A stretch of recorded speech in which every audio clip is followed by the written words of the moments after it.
Костер индейская свеча. Создай себя сам. Взяли наше полено, разрубили на 4 части.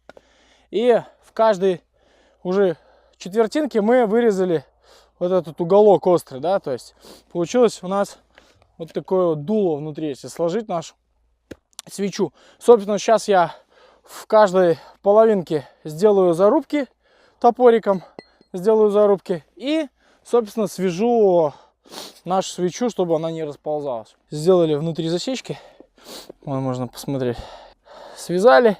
Желательно, конечно, проволока, но не всегда в лесу есть проволока, поэтому накладываем бересту внутрь, этой стружки засовываем.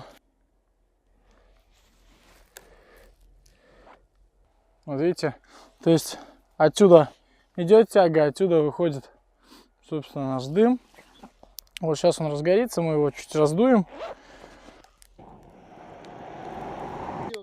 Его еще называют деревянный примус, либо шведский огонь. Собственно, сюда ставим котелок, посуду, и он горит.